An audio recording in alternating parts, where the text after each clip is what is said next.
ನಮಸ್ತೆ, ನಾನು ನಿಮ್ಮ ಗೀತಾ ಸಂತೋಷ್. ಇವತ್ತಿನ ವಿಡಿಯೋದಲ್ಲಿ ಸ್ಯಾಟರ್ಡೆ ಮತ್ತು ಸಂಡೇ ಏನೇನೆಲ್ಲ ಸ್ಪೆಷಲ್ ಇತ್ತು ಮತ್ತು ಯಾವ್ಯಾವ ರೀತಿಯಾಗಿ ಏನು ಮಾಡಿದ್ವಿ ಅಂತ ಇವತ್ತಿನ ವಿಡಿಯೋದಲ್ಲಿ ನಿಮ್ಮೆಲ್ಲರಿಗೂ ತಿಳಿಸ್ಕೊಡ್ತಾ ಇದ್ದೀನಿ. ಸಂಜೆ ಆಯಿತು ಮತ್ತು ಬೆಳಗ್ಗೆ ಆಯಿತು ಅಂತಂದರೆ ನಾಷ್ಟ ಏನು ಮಾಡೋದು, ಸಾಂಬಾರು ಏನು ಮಾಡೋದು ಅಂತ ತಲೆ ಕೆಟ್ಟೋಗ್ಬಿಡುತ್ತೆ. ಸರಿ ಅಂದ್ಬಿಟ್ಟು ಫ್ರಿಜ್ ತೆಗೆದು ನೋಡಿದೆ, ಅಷ್ಟರಲ್ಲಿ ತೊಂಡೆಕಾಯಿ ಇತ್ತು. ಸರಿ ಸಾಂಬಾರಿತ್ತು ಅಂತ ಹೇಳಿಬಿಟ್ಟು ತೊಂಡೆಕಾಯಿ ಪಲ್ಯ ಮಾಡ್ಕೊಳ್ಳೋಣ ಸೈಡಿಗೆ ಅಂತ ಹೇಳಿಬಿಟ್ಟು ರೆಡಿ ಮಾಡ್ಕೊತಾ ಇದ್ದೀನಿ. ಈ ರೀತಿಯಾಗಿ ಚಿಕ್ಕ ಚಿಕ್ಕದಾಗೆ ತೊಂಡೆಕಾಯಿ ಎಲ್ಲನೂ ಕಟ್ ಮಾಡ್ಕೊಳ್ಳೋಣ. ನೋಡಿ, ಜಾಸ್ತಿ ದಿನ ನಾವು ತೊಗೊಂಡು ಫ್ರಿಜ್ಜಲ್ಲಿ ಸ್ಟೋರ್ ಮಾಡಿ ಇಟ್ಕೋಬಾರ್ದು, ಅದೆಲ್ಲನೂ ಬೇಗನೆ ಹಣ್ಣಾಗ್ಬಿಡುತ್ತೆ. ನಾವು ಮಾರ್ಕೆಟಿಂದ ತಂದಿದ ತಕ್ಷಣವೇ ಒಂದಿನ ಅಥವಾ 2 ದಿನ ಬಿಟ್ಟು ನಾವು ಬೇಗನೆ ಅಡುಗೆನ ಪಲ್ಯ ಮಾಡ್ತೀವೋ ಏನು ರೆಸಿಪಿ ಮಾಡ್ತೀವೋ ಅದನ್ನು ಮಾಡ್ಕೊಂಬಿಡ್ಬೇಕು. ನೋಡಿ, ಈ ರೀತಿಯಾಗಿ ಒಂದೊಂದೆಲ್ಲನೂ ಹಣ್ಣಾಗ್ಬಿಟ್ಟಿದೆ, ಕಲರ್ ಚೇಂಜಸ್ ಆಗಿದೆ. ಅದನ್ನೆಲ್ಲ ಹಾಕೋದಕ್ಕೆ ಹೋಗಬೇಡಿ, ಟೇಸ್ಟ್ ಚೆನ್ನಾಗಿರಲ್ಲ. ನೋಡಿ, ಈ ರೀತಿಯಾಗಿ ಎಳೆಯದಾಗಿರುತ್ತಲ್ವ, ಅದನ್ನು ಚಿಕ್ಕ ಚಿಕ್ಕದಾಗೆ ಉದ್ದುದ್ದಾಗೆ ಕಟ್ ಮಾಡಿ ರೆಡಿ ಮಾಡಿ ಇಟ್ಕೊಂಡಿದ್ದೀನಿ. ಹಾಗೆ ನೆಕ್ಸ್ಟು ಒಂದು ಗೆಡ್ಡೆ ಆಗುವಷ್ಟು ಈರುಳ್ಳಿನ ಸಣ್ಣ ಸಣ್ಣದಾಗಿ ಕಟ್ ಮಾಡಿ ರೆಡಿ ಮಾಡಿ ಇಟ್ಕೊತಾ ಇದ್ದೀನಿ. ಹಾಗೆ ನೆಕ್ಸ್ಟು ಒಂದು ಪ್ಯಾನ್ನ ಬಿಸಿ ಆಗೋದಕ್ಕೆ ಇಟ್ಕೊಂಡು ಒಂದು 3-4 ಸ್ಪೂನ್ ಆಗುವಷ್ಟು ಆಯಿಲ್ನ ಸೇರಿಸ್ತಾ ಇದ್ದೀನಿ. ಆಯಿಲು ಚೆನ್ನಾಗಿ ಬಿಸಿಯಾಗಿದ್ದಾದಮೇಲೆ ಸಾಸಿವೆನ ಸೇರಿಸ್ತಾ ಇದ್ದೀನಿ. ಸಾಸಿವೆ ಎಲ್ಲನೂ ಚೆನ್ನಾಗಿ ಸಿಡಿದಿದ್ದಾದಮೇಲೆ ಸ್ವಲ್ಪ ಕಡಲೆಬೇಳೆನ ಸೇರಿಸಿ, ಕಡಲೆಬೇಳೆ ಎಲ್ಲನೂ ಕೆಂಪಗಾಗಿದ್ಮೇಲೆ 1 ಗೆಡ್ಡೆ ಈರುಳ್ಳಿನ ಕಟ್ ಮಾಡಿರೋಂಥ ಈರುಳ್ಳಿನ ಸೇರಿಸ್ಕೊತಾ ಇದ್ದೀನಿ. ಇದಿಷ್ಟನ್ನು ನಾವು ಚೆನ್ನಾಗಿ ಫ್ರೈ ಮಾಡ್ಕೊಳ್ಳೋಣ. ಈರುಳ್ಳಿ ಹಸಿ ಸ್ಮೆಲ್ ಹೋಗಬೇಕು. ಹಾಗೆ ಸ್ವಲ್ಪ ಕರಿಬೇವು ಸೊಪ್ಪನ್ನು ಸ್ವಲ್ಪ ಫ್ಲೇವರ್ಗೆ ಹಾಕ್ಕೊಂಡು ಚೆನ್ನಾಗಿ ಎಲ್ಲನೂ ಮಿಕ್ಸ್ ಮಾಡ್ಕೊಳ್ಳೋಣ. ಹಾಗೆ ನೆಕ್ಸ್ಟು ನಾನಿವಾಗ ಒಣಮೆಣ್ಸಿನ್ಕಾಯಿನ 2 ಸೇರಿಸ್ತಾ ಇದ್ದೀನಿ. ನಾನು ಹಸಿಮೆಣ್ಸಿನ್ಕಾಯಿನ ಜಾಸ್ತಿ ಯೂಸ್ ಮಾಡೋದಕ್ಕೆ ಹೋಗಲ್ಲ, ಹಸಿಮೆಣ್ಸಿನ್ಕಾಯಿನೇ ಜಾಸ್ತಿ ಯೂಸ್ ಮಾಡೋದು. ಯಾಕಂದರೆ ಗ್ಯಾಸ್ಟ್ರಿಕ್ ಆಗುತ್ತೆ ತುಂಬ ಅಂತ ಹೇಳ್ಬಿಟ್ಟು ನಮ್ಮ ಮನೆಯಲ್ಲೆಲ್ಲನೂ ಜಾಸ್ತಿ ಒಣಮೆಣ್ಸಿನ್ಕಾಯಿನೇ ಬಳಸೋದು. ಹಾಗೆ ರುಚಿಗೆ ತಕ್ಕಷ್ಟು ಉಪ್ಪನ್ನ ಸೇರಿಸ್ತಾ ಇದ್ದೀನಿ. ನಾವು ಈರುಳ್ಳಿನ ಫ್ರೈ ಮಾಡ್ಕೊಬೇಕಾದ್ರೆ ಯಾವಾಗಲೇ ಆಗಲಿ ಒಂದು ಅರ್ಧ ಸ್ಪೂನ್ ಆಗಲಿ ಅಥವಾ ರುಚಿಗೆ ತಕ್ಕಷ್ಟು ಎಷ್ಟು ಬೇಕೋ ಅಷ್ಟು ಉಪ್ಪನ್ನ ಹಾಕಿನೇ ಫ್ರೈ ಮಾಡ್ಕೊಬೇಕು. ಆವಾಗ ಎಲ್ಲನೂ ಉಪ್ಪು ಚೆನ್ನಾಗಿ ಹಿಡಿಯುತ್ತೆ ಈರುಳ್ಳಿಗೆ ಮತ್ತು ಬೇಗನೆ ಸಾಫ್ಟ್ ಆಗುತ್ತೆ ಅಂತಲೇ ಹೇಳ್ಬೋದು.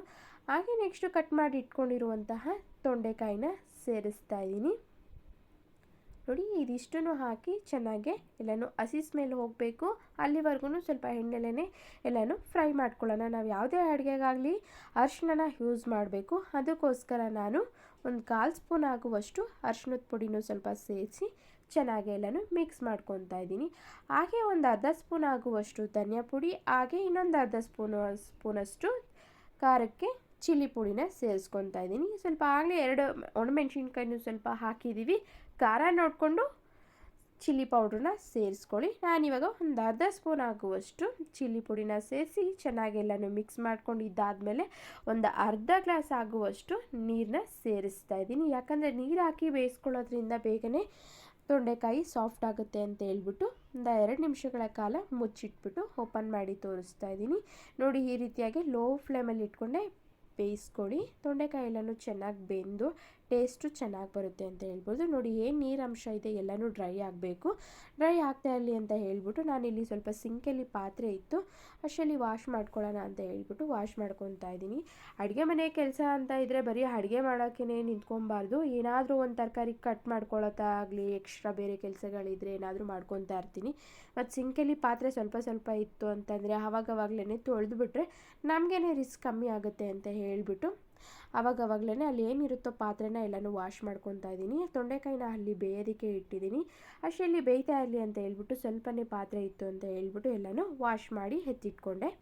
ಹಾಗೆ ನೆಕ್ಸ್ಟ್ ಪಾತ್ರೆ ಎಲ್ಲನೂ ತೊಳೆದ್ಬಿಟ್ಟು ಬರೋಷ್ಟರಲ್ಲಿ ಲೋ ಫ್ಲೇಮಲ್ಲಿ ಇಟ್ಟೋಗಿದೆ. ನೋಡಿ, ಈ ರೀತಿಯಾಗಿ ನೀರಿನಂಶ ಎಲ್ಲನೂ ಡ್ರೈ ಆಗಿದೆ ಮತ್ತು ತೊಂಡೆಕಾಯಿಯೂ ಅಷ್ಟೇ ಸೂಪರ್ ಟೇಸ್ಟಿಯಾಗಿ ಬೆಂದಿದೆ, ಸಾಫ್ಟ್ ಆಗ್ತಿದೆ ಅಂತಲೇ ಹೇಳ್ಬೋದು. ಸ್ವಲ್ಪ ಇದು ಹಸಿಯಾಗಿದ್ರೇ ಚೆನ್ನಾಗಿರುತ್ತೆ. ಹಾಗೆ ನೆಕ್ಸ್ಟು ಸ್ವಲ್ಪ ಕೊಬ್ಬರಿನ ಆ್ಯಡ್ ಮಾಡ್ಕೊತಾ ಇದ್ದೀನಿ. ನಾನಿಲ್ಲಿ ಕೊಬ್ಬರಿ ಹಾಕ್ಕೊಳ್ಳಿ, ಟೇಸ್ಟು ಚೆನ್ನಾಗಿ ಬರುತ್ತೆ. ಕಾಯಿ ಹಾಕೋದಕ್ಕೆ ಹೋಗಬೇಡಿ.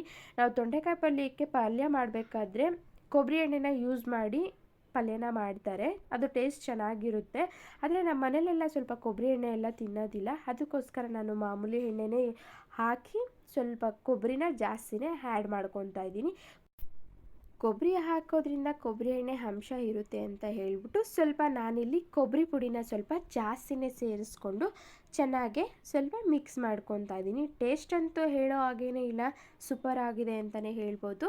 ಫೈನಲ್ ಆಗಿ ಸ್ವಲ್ಪ ಕೊತ್ತಂಬರಿ ಸೊಪ್ಪನ್ನ ಆ್ಯಡ್ ಮಾಡಿಕೊಂಡ್ರೆ ಸೂಪರ್ ಟೇಸ್ಟಿಯಾದ ತೊಂಡೆಕಾಯಿ ಪಲ್ಯ ರೆಡಿಯಾಗಿದೆ. ಆರೋಗ್ಯಕ್ಕೆ ಇದು ಒಳ್ಳೆಯದು ಅಂತಲೇ ಹೇಳ್ಬೋದು. ಅವಾಗವಾಗ ತಿನ್ನೋದ್ರಿಂದ ಕಣ್ಣಿನ ತೊಂದರೆ ಇದ್ದರೂ ಎಲ್ಲನೂ ಕ್ಲಿಯರ್ ಆಗುತ್ತೆ ಅಂತಲೇ ಹೇಳ್ಬೋದು.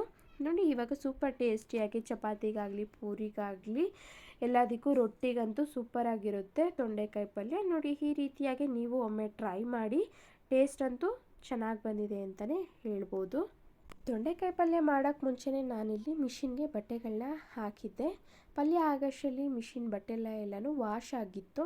ಅಷ್ಟರಲ್ಲಿ ಸರಿ ಒಣಗಾಕೋಣ ಅಂತ ಹೇಳ್ಬಿಟ್ಟು ಎಲ್ಲನೂ ತೆಗಿತಾ ಇದ್ದೀನಿ.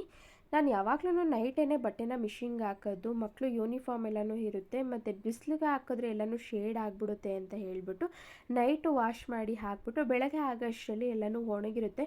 ಮಿಷಿನಲ್ಲೇ ಆಲ್ಮೋಸ್ಟ್ ಅರ್ಧ ಡ್ರೈ ಆಗಿಬಿಟ್ಟಿರುತ್ತೆ. ನಾನು ಆವಾಗ ತೆಗೆದು ಎಲ್ಲನೂ ವಾಶ್ ಮಾಡಿ ಒಣಗಾಕ್ಬಿಡ್ತೀನಿ. ಬೆಳಗ್ಗೆ ಆಗೋಷ್ಟರಲ್ಲಿ ಎಲ್ಲನೂ ಒಣಗಿರುತ್ತೆ ಅಂತ ಹೇಳ್ಬಿಟ್ಟು ನಾನು ಯಾವಾಗಲೂ ನೈಟಿಗೆ ಹಾಕೋದು.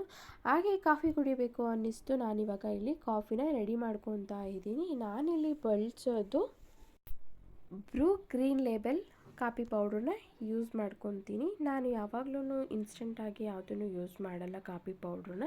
ನಾನು ಈ ರೀತಿಯಾಗಿ ಫಿಲ್ಟ್ರ್ ಮಾಡೋ ಅಂಥದ್ದೇ ಕಾಫಿ ಪೌಡರ್ನ ಯೂಸ್ ಮಾಡ್ಕೋಬೋದು. ಸಂಜೆ ಆಯಿತು ಬೆಳಗ್ಗೆ ಆಯಿತು ಅಂತಂದರೆ ಆ ಟೈಮ್ಗೆ ಕಾಫಿ ಕುಡಿದ್ಬಿಡ್ಬೇಕು, ಇಲ್ಲಾಂದರೆ ತಲೆನೋವು ಬಂದುಬಿಡುತ್ತೆ. ಸರಿ ಕಾಫಿ ಕುಡಿಯೋಣ ಅಂತ ಹೇಳ್ಬಿಟ್ಟು ಕುಡಿತಾ ಇದ್ದೀನಿ. ಹಾಗೆ ಅಕ್ಕಿ ರೊಟ್ಟಿ ಮಾಡ್ಕೊಳ್ಳೋಣ ಅಂತ ಹೇಳ್ಬಿಟ್ಟು ರೆಡಿ ಮಾಡ್ಕೊತಾ ಇದ್ದೀನಿ. ನೋಡಿ 2 ಗ್ಲಾಸ್ ಆಗುವಷ್ಟು ನೀರನ್ನ ಆ್ಯಡ್ ಮಾಡ್ಕೊತಾ ಇದ್ದೀನಿ. ನೀರು ಸ್ವಲ್ಪ ಚೆನ್ನಾಗಿ ಬಿಸಿ ಆಗಿದ್ದಾದಮೇಲೆ ಒಂದು ಸ್ವಲ್ಪ ಮೇಲ್ಗಡೆ ಅಕ್ಕಿ ಹಿಟ್ಟನ್ನ ಹಾಕ್ಬಿಟ್ಟು ನಾವು ಯಾವ ರೀತಿಯಾಗಿ ಮುದ್ದೆನ ಮಾಡ್ಕೊತೀವಿ ನೋಡಿ ಆ ರೀತಿಯಾಗಿ ಸ್ವಲ್ಪ ಅಕ್ಕಿ ಹಿಟ್ಟನ್ನ ಹಾಕ್ಬಿಟ್ಟು ಸ್ವಲ್ಪ ಎಣ್ಣೆನೂ ಆ್ಯಡ್ ಮಾಡಿ ಕುದಿಯೋದಕ್ಕೆ ಬಿಡೋಣ. ಚೆನ್ನಾಗಿ ಕುದೀತಾ ಇದ್ದಾದಮೇಲೆ ಅಕ್ಕಿ ಹಿಟ್ಟನ್ನ ಸ್ವಲ್ಪನೇ ಸೇರಿಸಿ ಮಿಕ್ಸ್ ಮಾಡ್ಕೊತಾ ಹೋಗೋಣ. ನಾನಿಲ್ಲಿ ಇವತ್ತು ಅಕ್ಕಿ ಹಿಟ್ಟನ್ನ ಪ್ಯಾಕೆಟ್ನ ಯೂಸ್ ಮಾಡ್ತಾಯಿದ್ದೀನಿ. ಅಕ್ಕಿ ಹಿಟ್ಟನ್ನ ಓಡಿಸಿರಲಿಲ್ಲ, ಅದಕ್ಕೋಸ್ಕರ ನಾನಿಲ್ಲಿ ಪ್ಯಾಕೆಟ್ನೇ ಸಹ ಯೂಸ್ ಮಾಡ್ತಾಯಿದ್ದೀನಿ. ಅದನ್ನು ಸಹ ಪ್ಯಾಕೆಟು ಚೆನ್ನಾಗಿರುತ್ತೆ ಅಂತಲೇ ಹೇಳ್ಬೋದು. ನೋಡಿ ಈ ರೀತಿಯಾಗಿ ಲೋ ಫ್ಲೇಮಲ್ಲಿ ಇಟ್ಕೊಂಡು ಸ್ವಲ್ಪ ಅಕ್ಕಿ ಹಿಟ್ಟನ್ನ ಹಾಕ್ಕೊಂಡು ನಿಧಾನವಾಗಿ ಕಂಟಿಲ್ಲದೆ ಇರೋ ರೀತಿಯಾಗಿ ಚೆನ್ನಾಗಿ ಮಿಕ್ಸ್ ಮಾಡ್ಕೊಳ್ಳೋಣ. ಮುದ್ದೆ ನಾವು ಕೋಲಲ್ಲಿ ಪಾತ್ರೆಯಲ್ಲಿ ಯೂಸ್ ಮಾಡ್ತೀವಿ. ನಾನಿಲ್ಲಿ ಇವತ್ತು ಸೌಟು ಮತ್ತು ಬಾಂಡಿನ ಯೂಸ್ ಮಾಡಿ ಮಾಡ್ಕೊತಾ ಇದ್ದೀನಿ. ನಾನು ಯಾವಾಗಲೂ ಮುದ್ದೆನೂ ಸಹ ಈ ರೀತಿಯೇ ಮಾಡೋದು. ನೋಡಿ ಈ ರೀತಿಯಾಗಿ ನಾವು ಯಾವ ರೀತಿಯಾಗಿ ಮುದ್ದೆ ಹೆಂಗೆ ಸಾಫ್ಟಾಗಿರಬೇಕು ನೋಡಿ ಆ ರೀತಿಯಾಗಿ ಮುದ್ದೆ ರೀತಿಯಲ್ಲೇ ಚೆನ್ನಾಗಿ ಎಲ್ಲನೂ ಅಕ್ಕಿ ಹಿಟ್ಟನ್ನ ಬೇಯಿಸ್ಕೊಳ್ಳೋಣ. ನೋಡಿ ಹಿಂಗೆ ಕೈಯಲ್ಲಿ ಮುಟ್ಟಿ ನೋಡಿದ್ರೆ ಕೈಗೆ ಅಂಟಬಾರ್ದು. ನೋಡಿ ಈ ರೀತಿಯಾಗಿ ಅಂಟಿಲ್ಲ ಅಂದರೆ ಮುದ್ದೆ ಹಿಟ್ಟು ರೆಡಿ ಆಗಿದೆ ಅಕ್ಕಿ ಹಿಟ್ಟು ಅಂತ ಅರ್ಥ. ಸ್ವಲ್ಪ ಕಂಪ್ಲೀಟಾಗಿ ಇದು ತಣ್ಣಗಾಗಬೇಕು. ಅಷ್ಟರಲ್ಲಿ ಸ್ವಲ್ಪ ತಣ್ಣಗಾಗಲಿ ಅಂತ ಹೇಳಿಬಿಟ್ಟು ಮುಚ್ಚಿಡ್ತಾ ಇದ್ದೀನಿ. ಹಾಗೆ ನೆಕ್ಸ್ಟು ಮಕ್ಕಳಿಗೆ ಹಾಲನ್ನ ಕಾಯೋದಕ್ಕೆ ಇಟ್ಟಿದೆ. ಹಾಲೆಲ್ಲನೂ ತಣ್ಣಗಾಗಿತ್ತು. ಅವ್ರು ಕಂಪ್ಲೀಟಾಗಿ ತಣ್ಣಗಾದ್ರೇ ಕುಡಿಯೋದು. ಬೋರ್ಮಿಟಾನ ಕೊಡ್ತಾಯಿದ್ದೀನಿ. ತನ್ವಿ ಎಕ್ಸಾಮ್ ಇರೋದ್ರಿಂದ ಅವಳನ್ನ ಪ್ರಾಕ್ಟೀಸ್ ಮಾಡಿಸೋದೆ ಅವಳದೇ ಒಂದು ಕೆಲಸ ಆಗುತ್ತೆ. ಪ್ರಾಕ್ಟೀಸ್ ಮಾಡಲಿ ಅಂತ ಹೇಳ್ಬಿಟ್ಟು ಕೂರಿಸಿದೆ. ಹಾಗೆ ಹಾಲು ತಣ್ಣಗಾಗಿತ್ತು. ಸರಿ ಹಾಲು ಕುಡಿದ್ಬಿಡು ಅಂತ ಹೇಳ್ಬಿಟ್ಟು ತನ್ವಿಗೂ ಮತ್ತು ಅಪ್ಪುಗೆ ಹಾಲನ್ನ ಕೊಟ್ಟೆ. ನೋಡಿ ಈ ರೀತಿಯಾಗಿ ಮಕ್ಳಿಗೆಲ್ಲನೂ ಈ ರೀತಿಯಾಗಿ ಪೈಪ್ ಗ್ಲಾಸ್ನ ಇಟ್ಕೊಂಡಿದ್ದೀನಿ. ನಾನು ಮಗುವಿದ್ದಾಗ ಕುಡಿತಾ ಇದ್ದಿದ್ದು ಗ್ಲಾಸ್ ಇದು. ಇವಾಗ ಇದು ನನ್ನ ಮಗನಿಗೆ ಯೂಸ್ ಆಗ್ತಿದೆ. ಅವನು ಈ ಥರ ಗ್ಲಾಸ್ ಇದ್ರೇ ಹಾಲು ಕುಡಿಯೋದು, ಇಲ್ಲಾಂದರೆ ಕುಡಿಯೋದಕ್ಕೆ ಹೋಗಲ್ಲ. ನಾನು ಎಲ್ಲಾದರೂ ಆಚೆ ತೊಗೊಂಡೋದ್ರೂ ಅಷ್ಟೇ ಆ ಗ್ಲಾಸ್ನ ತೊಗೊಂಡೋಗ್ತೀನಿ. ಅಷ್ಟರಲ್ಲಿ ನಂದು ಸ್ವಲ್ಪ ಕಾಫಿ ತಣ್ಣಗಾಗಿತ್ತು. ನಾನು ಕಾಫಿನೂ ಬಿಸಿ ಕುಡಿಯೋದಕ್ಕೆ ಹೋಗಲ್ಲ. ಸರಿ ನಾನು ಕಾಫಿ ಕುಡಿಯೋಣ ಅಂತ ಹೇಳ್ಬಿಟ್ಟು ಕುಡಿತಾ ಇದ್ದೀನಿ. ಅಷ್ಟರಲ್ಲಿ ಕಂಪ್ಲೀಟಾಗಿ ಮುದ್ದೆ ಇಟ್ಟು ಹಾಕಿದ್ದು ಎಲ್ಲನೂ ಕಂಪ್ಲೀಟಾಗಿ ತಣ್ಣಗಾಗಿದೆ. ಮುಟ್ಟಿ ನೋಡಿದೆ ಎಲ್ಲನೂ ಕಂಪ್ಲೀಟಾಗಿ ತಣ್ಣಗಾಗಿತ್ತು. ನೋಡಿ ನಾನು ಈ ರೀತಿಯಾಗಿ ಶೆಲ್ಫ್ ಮೇಲೇ ನಾವಿವಾಗ ರೊಟ್ಟಿ ಮಾಡಲಿ ಚಪಾತಿ ಮಾಡಲಿ ಈ ರೀತಿಯಾಗೇ ಎಲ್ಲನೂ ಶೆಲ್ಫ್ ಮೇಲೇ ಇಟ್ಕೊಳ್ಳೋದು. ನಾನು ಚಪಾತಿ ಮಾಡೋದಕ್ಕೆ ಅಂತ ಆಗಲಿ ಮಣೆನೂ ಸಹ ಏನೂ ಇಟ್ಕೊಂಡಿಲ್ಲ. ಈ ರೀತಿಯಾಗಿ ನೀಟಾಗಿ ಎಲ್ಲನೂ ವಾಶ್ ಮಾಡಿ ಇಟ್ಬಿಟ್ಟು ಶೆಲ್ಫ್ ಮೇಲೇ ಸಹ ನಾನು ಮಿದ್ದಿಸ್ಕೊತಾ ಇದ್ದೀನಿ.